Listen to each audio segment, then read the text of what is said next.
Welcome to the Manuchehri podcast. Over the last 30 years, it has been my joy to assist humanity in aligning with their magnificence so they may heal, discover their natural gifts, and communicate with loved ones living on the other side. May you also experience delight while we dance in the powerful, intuitive world of energy. Let's get going. Hello, everyone, and welcome back to Where Energy Meets the Divine. I'm thrilled to be here with you today. Nice to be back in the studio, which is really one of my home offices, but nevertheless, it's our studio for this lovely podcast. I wanted to speak to you about your mind again, and in this way that I'm going to speak about it today might help you to quiet your mind a little bit more often or for longer periods of time. Because one of the things the brain cannot do is translate intuitive information. It doesn't get intuition, it doesn't understand it. It's a logical tool, and intuition is not logical. It's very magical, creative, unique, surprisingly effective, amazingly powerful, and magical. Has great solutions for anything that we want information about, more so than the logical mind. So stop trying to get your mind to understand your intuition. It never will. You want to ignore your brain. When you're receiving intuitive information, write it down. Don't use your mind to try to figure it out. It can't, it won't, it will never even be celebrating your intuition with you. In fact, your mind's going to do the opposite. It's going to argue with you. It's going to disagree with you. It's going to poop on your intuition. It's going to try to disrail you from your intuition because the ego resides in the brain and the ego is drenched in fear. And for whatever reason, the ego mind gets uncomfortable when we start moving in our natural rhythm of our higher self connection. It doesn't like it.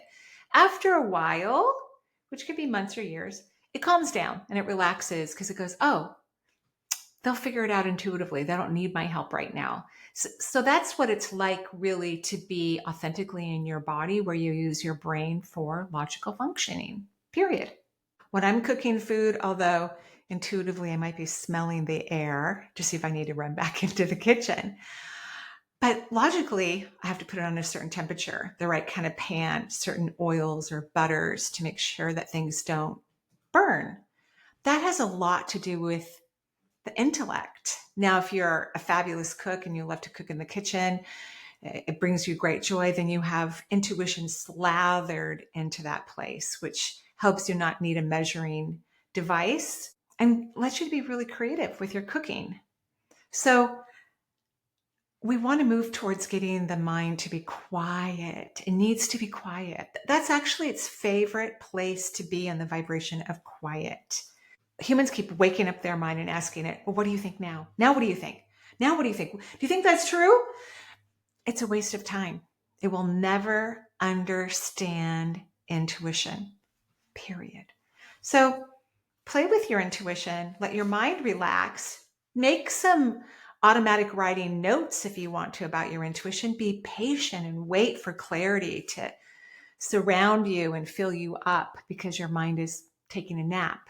Because it already worked hard for you earlier today when you drove your car or operated, a cleaning device in the house or took your car to a facility to get the oil changed. Your mind was working beautifully and doing exactly what it was created to do while we live in a third dimensional space. But the answers you seek are intuitive in nature. They have a flow to them. They have solutions that go outside of the intellect. That's what we want to be spreading our wings towards, is outside of the intellect. That's where the magic is for the majority of things that we need solutions to.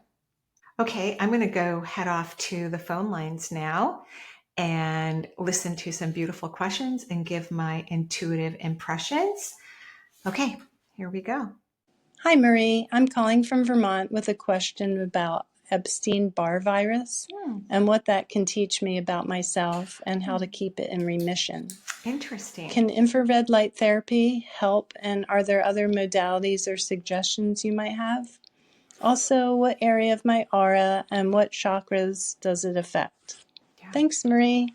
I'm so grateful for you. Have a wonderful day.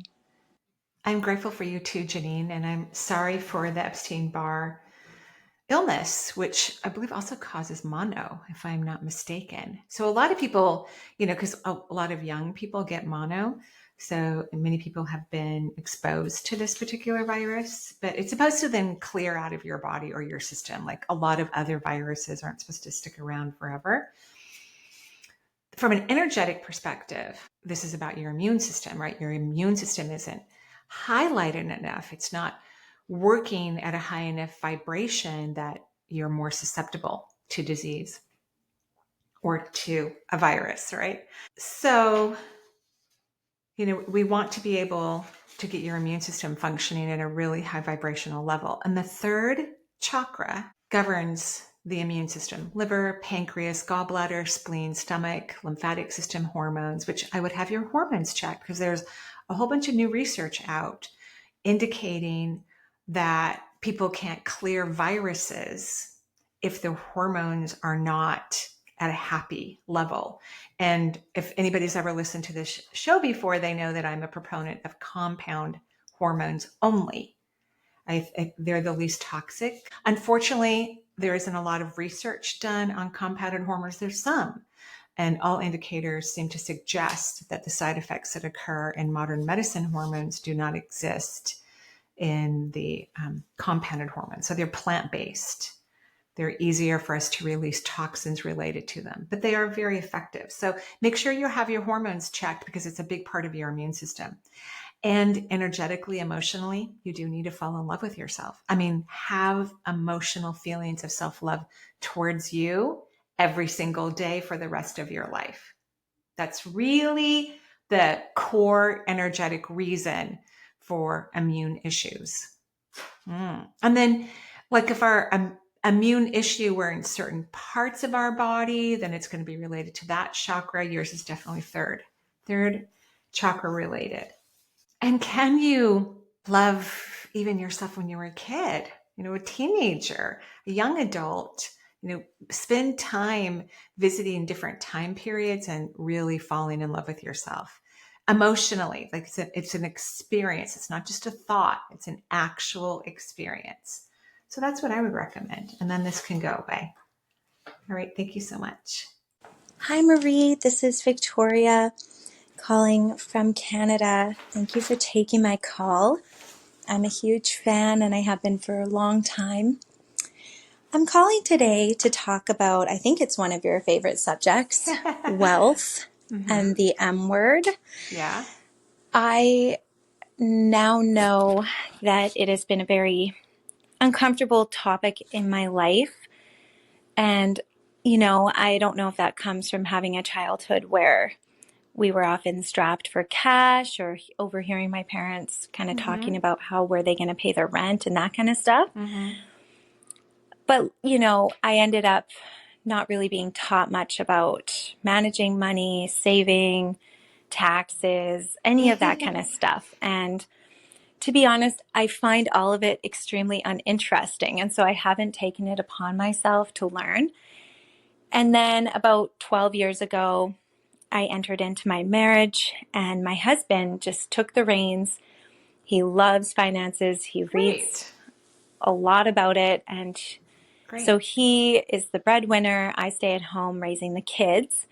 Until recently, I've just begun my own yoga business, but it's really small.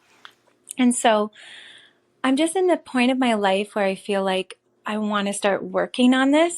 And I have been trying to do what you say about visualizing, subatomic particles and whatever makes me happy when I'm paying for things and that sort of advice. But I find it's really challenging when, I have to listen to him worrying about money or, I'm looking at my wardrobe and it's not the kind of stuff I want to wear. And I feel guilty when I do get what I want, which is not very often because our budget is quite limited. And I want to be someone who has the means to live the life I want to live. So I guess it's sort of two questions. How can I really begin to work on this for myself? And how can I work on this despite my husband's energy about it, Right. because he has a lot of stress about it. And, he's kind of the one controlling everything, which makes me feel uncomfortable, but I don't really know how to step into it. And the other thing I wondered is, you do talk about how we don't have to be working in order to create wealth and abundance. And so I'd love to know more about that for myself, since I've been in the home for so long. Thank you so much, Marie. Sending you so much love. Thank you so much, Victoria. Great question. And we develop our belief systems from birth to age 5. So a lot of us are unconscious to what we believe about anything. And finances are usually discussed kind of, uh, loudly in young families who are buying their first station wagon or their first house, or having to upgrade a bigger apartment. And maybe one person's working at the time while children are really young. So, there can be spirited conversations when kids are little about resources, which I highly encourage people who have kids. Don't talk about wealth unless you can talk about it in a positive way. Do it privately if you need to have a heated conversation about it away from the kids. We don't want their vibrations to move into the frequency of low wealth. We don't want that for them, because wealth itself is a high vibration. It's high. It's not a low frequency, it's a high frequency. So our energy needs to be in high frequency if we want to have financial freedom, or as much financial freedom as we will allow ourselves to have. So what you're supposed to do, Victoria, when it comes to holding your energy elevated when you are engaging in wealth, that means you're using a credit card or cash, or you're writing a check, you're getting mail from the mailbox, it's financial, you're doing online banking, you need to think of something that allows you to feel happy. I tend to use subatomic particles. You seem to like color. And I see it kind of swirling, like some movement and color. Anything that's going to get you to raise your vibration. So it's typically not thinking about money at all. It's going to be thinking about something that you personally can experience a high level of joy about while you're engaging with your wealth, because then you can meet the vibration of wealth at its high frequency versus having one's energy low, while wealth is the naturally high state frequency, and then you don't get to experience it at its fullest vibration, which makes it difficult for the majority of individuals. So you have to do that. And regarding your husband, you're just going to have to tone him out. There are people in our lives that we love very much who may complain about things that we are not interested in. And we know as we grow our vibration that when we start complaining about things, we lower our frequency. So when I'm in a situation where I'm around a family member that I adore and cherish, and they're complaining about things, I kind of tone them out. I tune it out. They don't know it. I'm not engaging in the conversation because I don't want my vibration to go low. I might go, oh yeah, I might do something like that, but I just don't engage. I don't want my energy engaged. And you can share with him. I'm just not going to engage in the energy right now of that, because I'm trying to hold the energy elevated for you and for me so that we can have a different experience. We can have financial freedom. And it doesn't mean he's going to understand it or value what you're doing. He might, but it's okay if people don't. We don't have to agree on everything in all of our relationships. I don't think that's even possible. So that needs to happen. And what you want to do is change your belief system about wealth, about financial freedom. That's what allows us to create wealth no matter what we do. No matter how much we do it, no matter how little we do it, we can attract financial freedom. But we have to believe that we're worthy and deserving and valuable. So I would have a lot of internal dialogue with yourself, like, babe, I'm so proud of you. Wow, you're a financial magnet. Good job. I would have a lot of nurturing internal conversations. I would use lots of what if questions.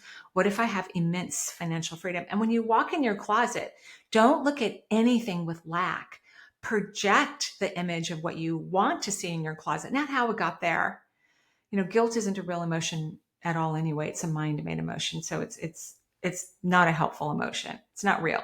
So project the clothes that you want to see in your closet, but more importantly, the feeling of, oh yeah, love all this stuff in my closet. It's gorgeous, or it's fun, whatever language you want to use regarding it. So you have to change your reaction outwardly, your internal belief system, so that you can be in a vibration that allows you to have financial freedom, which really helps the rest of humanity. Every time a person starts to manifest financial freedom in their life, their energy inspires others, whether it's conscious or unconscious, to do the same. So it's a very positive, very compassionate activity to participate in, because it does help the rest of humanity to gain financial freedom. It does.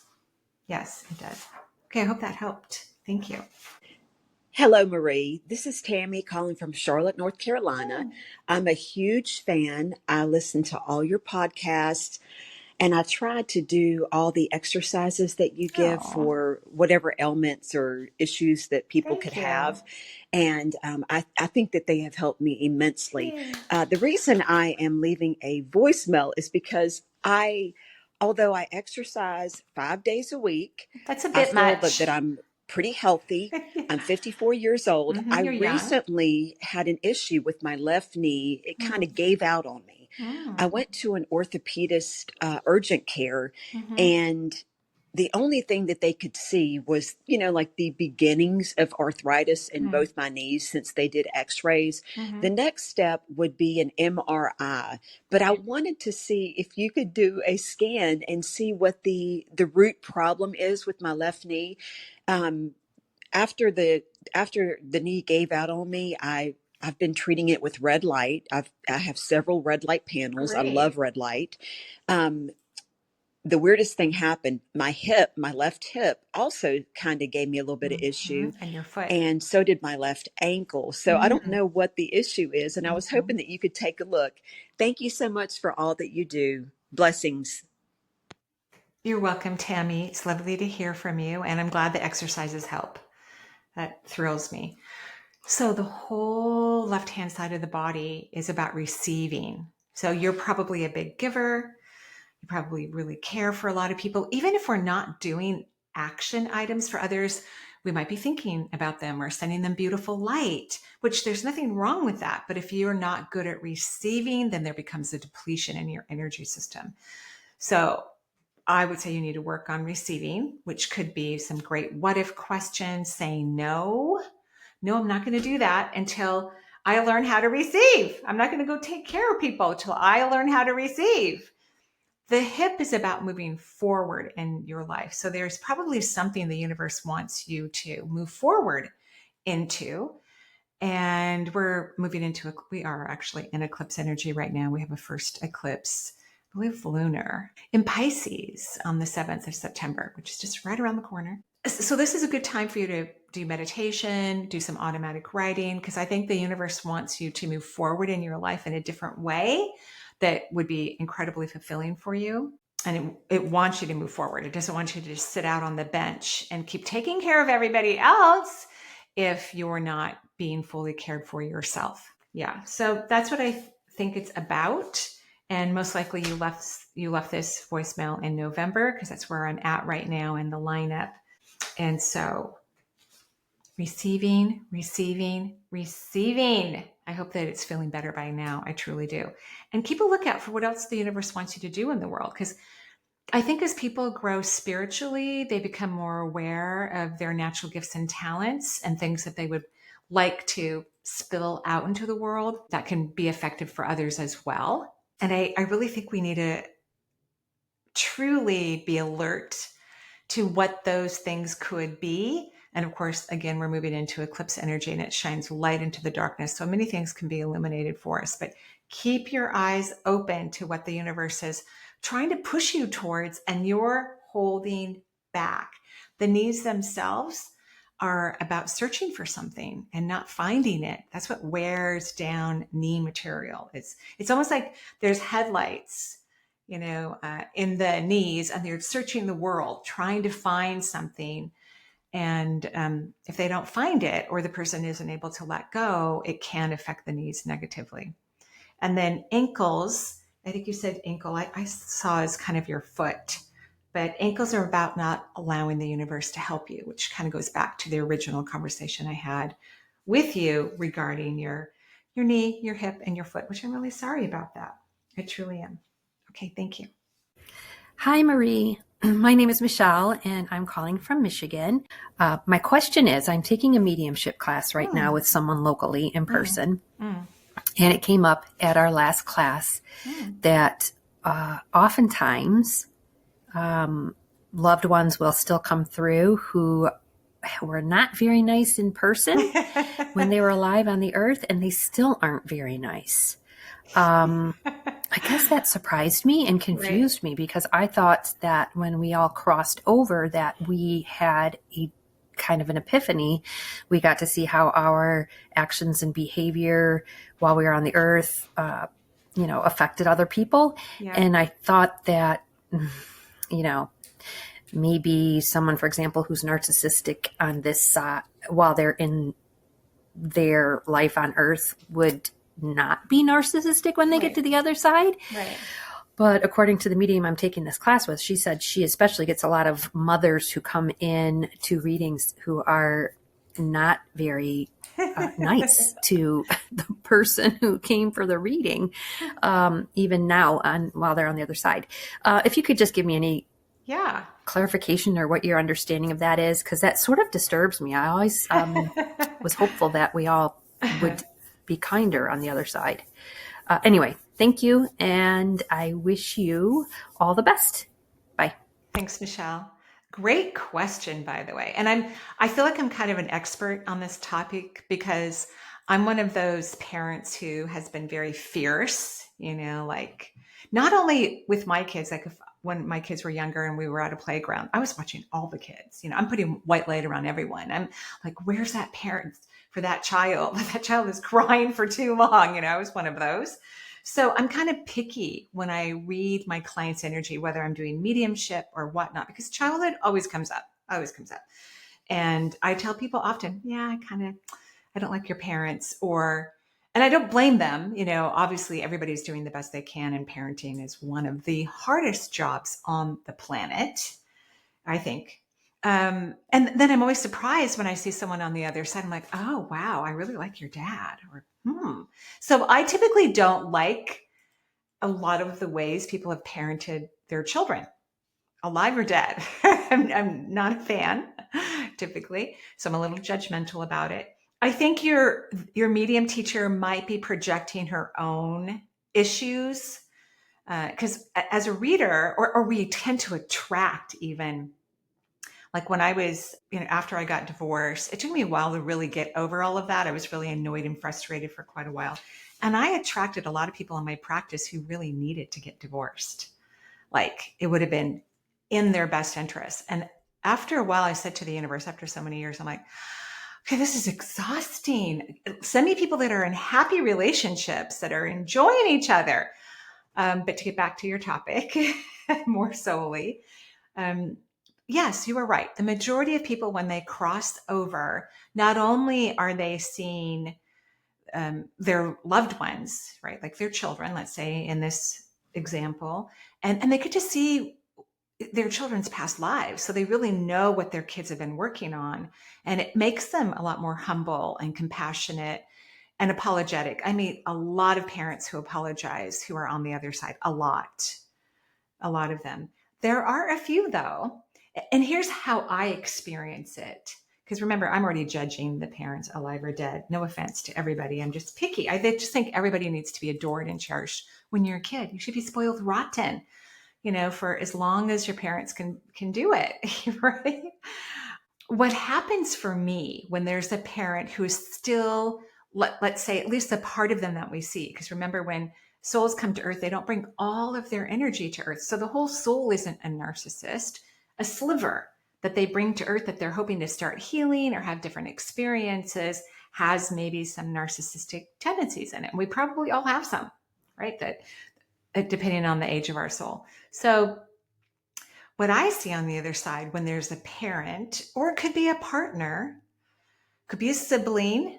I don't think I've seen too many siblings, definitely partners, definitely parents who haven't quite navigated into an extended vibration of compassion. They cannot move into their child's auric field. So I'll see like a loved one outside of their aura and they can't get through because the universe talks to people right away and says, hey, yeah, maybe you needed to work on being kinder. I don't know how they actually communicate it. They're obviously not accusatory or blaming. They're very kind. It's very compassionate. It could be a feeling that comes across to us like, oh, maybe I need to lighten up about this. And so that kind of information is shared right away when we have our life reviews. And the universe can see how an individual's spirit is complying. Are they complying, or are they kind of still in this more self-centered or not as loving, or they're not taking responsibility type energy? And if that's the case, they cannot move into their child's auric field. It doesn't mean they can't see their child. They could, but they may want to get closer, but they can't. And so I have some people who have said to me, gosh, if my parents are here, I don't want to see them. I'm like, well, I mean, they are here, but like your mom can't walk onto your auric field, which actually makes the person I'm reading for happy. But I would say overall, that doesn't happen very often. Maybe in my career, and that's almost a 30-year career, it's happened less than 10 times. Like I'm always like, can't get any closer. And it's so cute because the person on the other side and myself, we're always having our own independent conversation as I'm translating for their loved one. We're having a unique conversation. So I'm like, well, you weren't very nice in life and you haven't quite, moved into a higher form of compassion. Yeah, I'm working on it. I'm going to spiritual classes. I just want to get in. Well, I'm not in control of that, right? It's really their own energy system that is creating some sort of barrier that says, ooh, as soon as your vibration changes, you have access. It's kind of, in a way, humans, when they change their vibration about wealth, they have access to more financial freedom. Everything's about energy. Everything's about frequency and vibration, everything. And at least, and maybe beyond, but at least in the human world, everything has to do with our belief system. So I meet many, many more, let's say 95% of the people that I meet only want their loved ones who are in human form to feel loved and cherished. They will apologize for anything, even if they can see the bigger picture and go, oh yeah, but they killed me in the 1800s. So no wonder I was cranky. Like they don't even care about that. They want everyone to feel loved and adored and cherished. But growth, shift of consciousness can take a while, no matter what dimension you're in. So I hope that answers your question. And that was a really good question. I loved it. Loved it. Hi, Marie. I am Nicole from Beaverton, Oregon. Oh, nice. And I have a question about following your joy and what happens when actually a physical ailment gets in the way. Huh. I've called your radio show back when it was a radio show, Yeah. and following my joy has always been dancing and partner dancing and swing dancing and salsa dancing, and it has brought me so much joy. And now I've had increasing amounts of foot pain. Aww. And it's really gotten in the way. I've changed my shoes. I've done all sorts of things. Need a rest. And I had a doctor tell me, you really need to not dance for a while and get this inflammation down. I just did a small little dose of dancing because it brought me so much joy. And now I'm sitting here in the car and gotta rest. My feet are not happy. Yeah.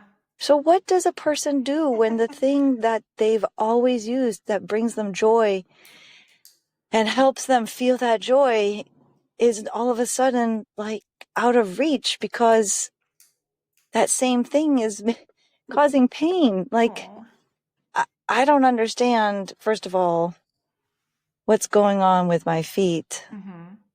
And the other thing is, I honestly don't know what to do with myself if I don't go out dancing. Like, I'm really sad.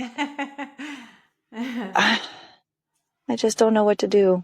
I guess I can pivot and just go swimming because I do love swimming. But this is a group of people who I've met. And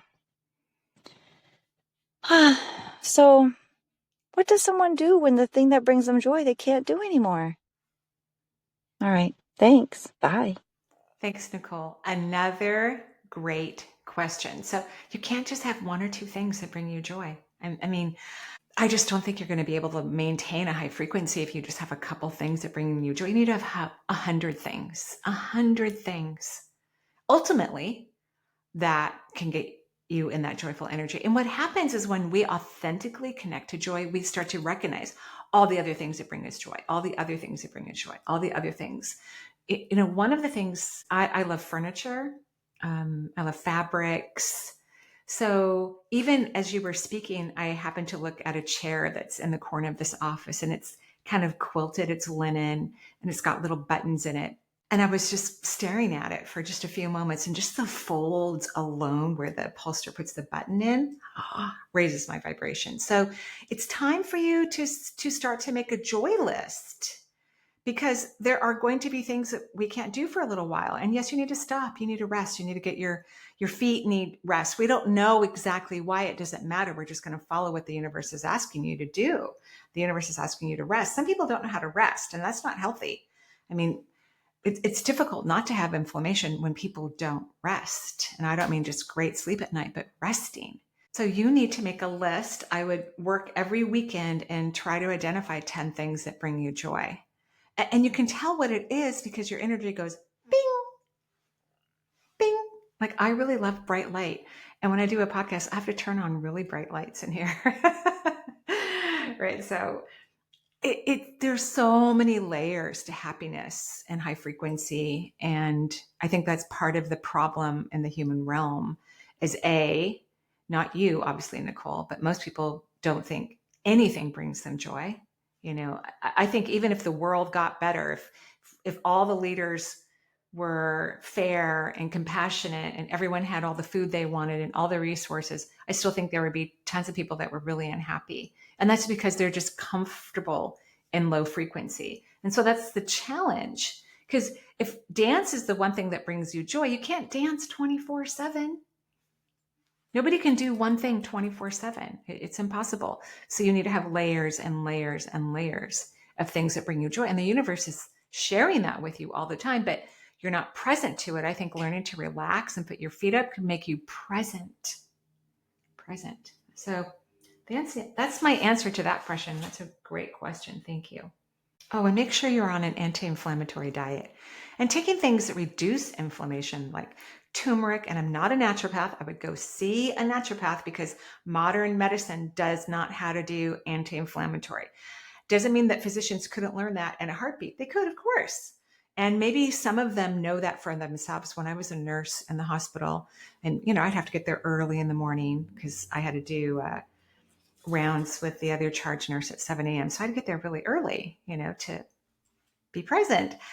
And the docs are there now in the hospital that I used to work in. They have hospitalists who take care of all the admittance and check on patients. So back in the day when I did it, their own physician or surgeon would be the one doing rounds for them. And I remember this one morning, the docs, and it was a lovely group of physicians who were sitting at the nurse's station, and they were talking about their diets, and several of them had very strict, highly anti-inflammatory diets. One of them did not. And they talked about the things they would never do. And I asked them, do you share that with your patients? And they said no. So, and maybe that's just because that's not something they were taught in medical school. But I always hope that when you learn something that you're willing to do for your own well-being, and you work in an arena of care for other human beings, you're going to share that with them, whether they choose it or not. So modern medicine physicians, even if they know it, they don't share it, they don't teach it.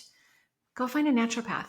Let's find out what's going on. And feet are about the first chakra, so they're about your childhood.